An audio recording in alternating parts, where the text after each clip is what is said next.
भाग 2 दिल और दायित्व की खींचतान। समीरा की बात सुनकर आदित्य सर के दिल और दिमाग के बीच एक संघर्ष शुरू हो गया।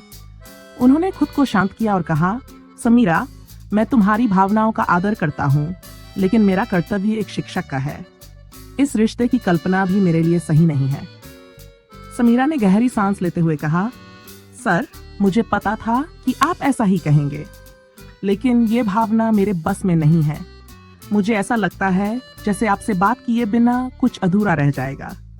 आदित्य ने गंभीर स्वर में कहा, देखो समीरा, तुम्हारी ये भावना शायद अभी उम्र और परिस्थिति का असर है। मैं चाहता हूँ कि तुम खुद को अपने सपनों और अपने भविष्य के लिए समर्पित करो। अगर तुम्हें मेरी बातों पर भरोसा है तो मुझे उम्मीद है कि तुम इसे समझोगी। समीरा का संघर्ष उस दिन के बाद समीरा ने खुद को संभालने की कोशिश की। उसने क्लास में पूरी तन्मयता से ध्यान दिया, लेकिन उसके मन में एक खालीपन था। वह चाहती थी कि वह अपने दिल की बात को भूल जाए, लेकिन आदित्य सर की प्रेरणादायक बातें और उनका व्यवहार उसे बार बार याद दिलाते थे कि उसका प्यार सच्चा है। एक दिन समीरा ने अपनी सहेली आर्या से बात की। क्या मैं गलत कर रही हूँ आर्या? आर्या ने मुस्कुराते हुए कहा, प्यार गलत नहीं होता, लेकिन हर प्यार को अंजाम मिलना जरूरी नहीं। कभी कभी हमें अपनी भावनाओं को खुद के लिए ही संभालना पड़ता है। आदित्य सर की दुविधा। दूसरी तरफ आदित्य सर भी इस पूरे घटनाक्रम से विचलित थे। वह जानते थे कि समीरा की भावनाएं सच्ची हैं, लेकिन उनका अपने पेशे और समाज के प्रति दायित्व उन्हें किसी भी प्रकार की लाचारी महसूस करने से रोक रहा था। एक दिन उनके करीबी मित्र और सहकर्मी रवि ने उनसे पूछा, तुम परेशान क्यों लग रहे हो आदित्य? आदित्य ने थोड़ा झिझकते हुए कहा, कभी कभी शिक्षक होने की जिम्मेदारी इंसान को अपनी भावनाओं से भी ऊपर रख देती है। रवि ने समझाते हुए कहा, यह तुम्हारा फैसला है, लेकिन अगर किसी छात्र का भविष्य तुम्हारी वजह से सुधर सकता है तो तुम्हें उसे सही दिशा में ही प्रेरित करना चाहिए। एक निर्णायक पल कॉलेज में वार्षिक सांस्कृतिक कार्यक्रम की तैयारी चल रही थी। समीरा ने एक कविता प्रस्तुति के लिए अपना नाम दिया।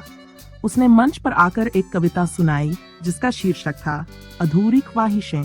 उसने कहा, हर रिश्ता मुकम्मल हो ये जरूरी नहीं, कभी कभी अधूरी ख्वाहिशें भी जीने का सबक बन जाती हैं। जहां दिल को आराम मिले वही मंजिल है, और जो हमें प्रेरणा दे वही हमारा सच्चा सहारा है।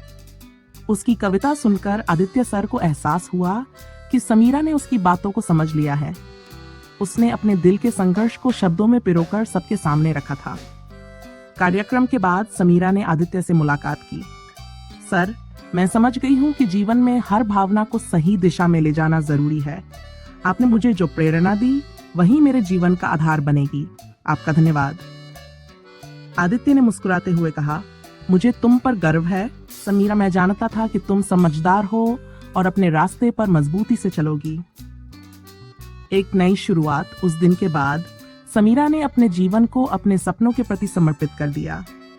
वह आदित्य सर को एक प्रेरणा के रूप में देखती रही और उनकी बातें उसे हर कदम पर राह दिखाती रहीं। आदित्य सर भी इस बात से संतुष्ट थे कि उन्होंने सही निर्णय लिया। वह जानते थे कि उनका काम केवल पढ़ाना नहीं बल्कि सही मार्गदर्शन देना भी है। आगे क्या होगा? क्या समीरा और आदित्य का रिश्ता यहीं खत्म हो जाएगा या कभी उनकी राहें फिर मिलेंगी? क्या अधूरी मोहब्बत वाकई अधूरी रह जाएगी या समय के साथ इसे नया अर्थ मिलेगा? भाग 3 में जानिए।